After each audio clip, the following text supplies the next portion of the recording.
is distinct in two ways. The first one is the fact that there is no federal system of government anywhere in this world where you have only one police system. You have the federal police. In the US is the FBI, in the States is New York Police Department, you have county police.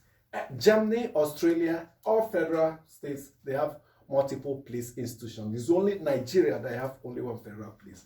Then the other aspect that is also peculiar to Nigeria is the issue of local government. It's only in Nigeria that you have a federation that is three-tiered. In every other federation is two-tier, federal, states. But somehow states, local governments were brought in.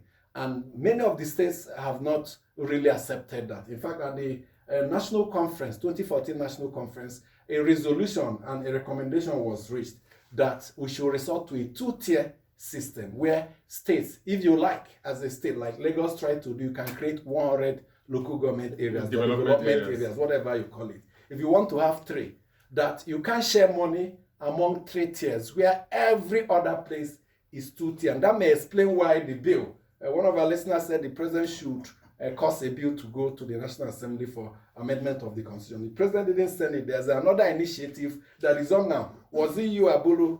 Last week, you said 15 states have approved that and others have refused. The one on the local government autonomy. Yes, to give autonomy to local government so that their money can come directly and the state government cannot tamper with it. But the argument from the state is that you can't wish away the state's local government joint account. That if you give us what belongs to us, we'll now do what we want to do with it. That may explain why when the president tried to use the executive order, a court struck it down. So perhaps Nigeria will sit down one day and talk on issue of how many levels of government that it wants in the Nigerian Federation. There's issues of massive corruption, and it affects how effectively the third tier of government is working, where you have a lot of population. That even raised the other issue we talked about, the poverty in population. And coming back to the issue of the police, community police, with the various ethno-religious problems in Nigeria, and then totally sponsored by politicians, including some governors.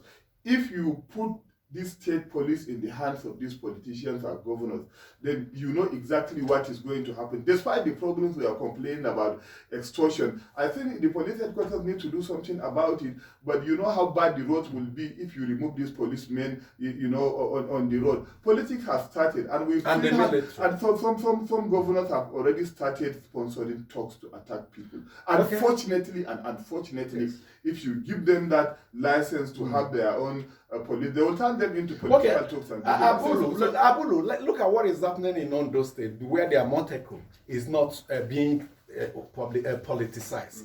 They are going after the bad boys and is working. Then come to Ebonyi State, where the Bubago has been accused of being used by the state government to go after political opponents. Why would internal state security work in Ondo State and refuse to work in Ebonyi State? You know, there's also an accusation on the Benue State governor that the Benue Volunteer Force is an instrument he wants to use to rig election.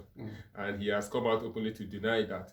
Amechi, you know very well that in 1999, 2003, there were accusations that the Boko Haram issue started because some politicians recruited some boys to use them as political talks. But after they won the election, they abandoned the boys and the boys had to fend for themselves. Even the banditry that we're talking about, some persons have accused some government that they recruited these boys. And you see, all this go a long way for us to look at it. Nigeria is unique. We need to have a unique way of dealing with these issues. Okay. If we have state police, how do we manage the state police and also manage the volunteer, volunteer force? No, not volunteer force, the Benue State. No, the grassroots vigilante groups. Okay, yes. Amechi, we know, for instance, where we have INEC offices.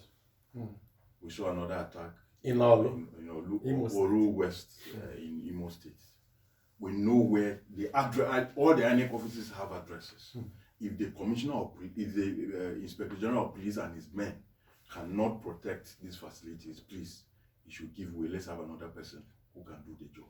Enough is enough. He's been directed to deploy. We've not seen the deployment. Well, the chairman will tell you they can reproduce PVCs in 24 hours. Okay. But then, if we get to a point where it will be impossible to do this. Thank you so much for joining us today. We'll return tomorrow with another edition. Have a good time on behalf of the crew. My name is Amir.